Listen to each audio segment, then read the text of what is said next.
मी भगवान वानखेडे पंढरपूर लाईव्हमध्ये आपल्या सर्वांचं सहर्ष स्वागत। मंडळी, काल पंढरपूरमध्ये एका व्यक्तीनं बनावट नोटा देऊन दुसऱ्या व्यक्तीची फसवणूक केल्याचा गुन्हा उघडकीस आलाय। माझे पैसे मला परत दे असं ज्या व्यक्तीनं पैसे दिले होते त्यानं तगादा लावल्यामुळं ज्या व्यक्तीनं पैसे घेतले होते त्या व्यक्तीनं अक्षरशः नोटांचे झेरॉक्स काढून बनावट नोटांचे बंडल सदर व्यक्तीला दिल्याची खळबळजनक घटना उघडकीस आली।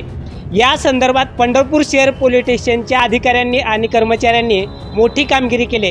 बघा पंढरपूर लाईव्हवर हे सविस्तर वृत्त। परिस्थिती कितीही वाईट असली तरी वाईट वेळ मारून नेण्यासाठी आपल्या हातून गुन्हा घडू नये याची काळजी प्रत्येक व्यक्तीने घेणं गरजेचं असतं। परंतु परिस्थिती माणसाला कधी काय करायला लावेल याचाही नेम नसतो। असाच एक गुन्हा पंढरपुरात घडलाय।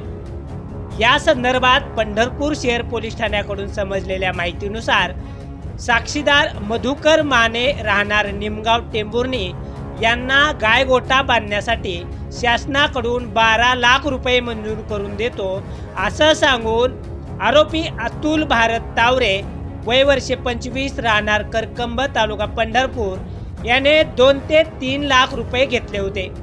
परंतु पैसे देऊनही सदर व्यक्तीचं काम झालं नसल्याने लाभ तर मिळून द्या नाहीतर मी दिलेले पैसे परत करा असा तगादा आरोपीकडे लावला गेला। यानंतर 6 डिसेंबर रोजी दुपारी 2 वाजण्याच्या सुमारास यातील साक्षीदार यांना हिसबावी बोलावून पैशाचे बंडल दिले। परंतु हे सर्व पैशाचे बंडल नकली नोटांचे असल्याचे समजल्यानंतर साक्षीदार यांनी पंढरपूर शहर पोलीस ठाणे गाठले।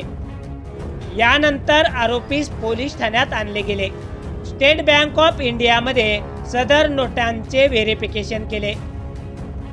यानंतर आरोपी विरुद्ध गुन्हा दाखल करून अतुल भारत तावरे वय वर्ष 25 व राजू विश्वनाथ चोरमुले वय वर्ष 41 या दोघांना अटक केले।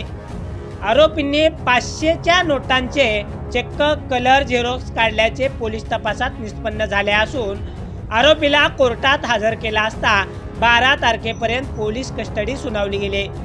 या संदर्भात श्रीकांत रावसाहेब गुगरकर PSI पंढरपूर शहर यांनी फिर्याद दिली असून अधिक तपास सपोनी वाघे हे करत आहेत।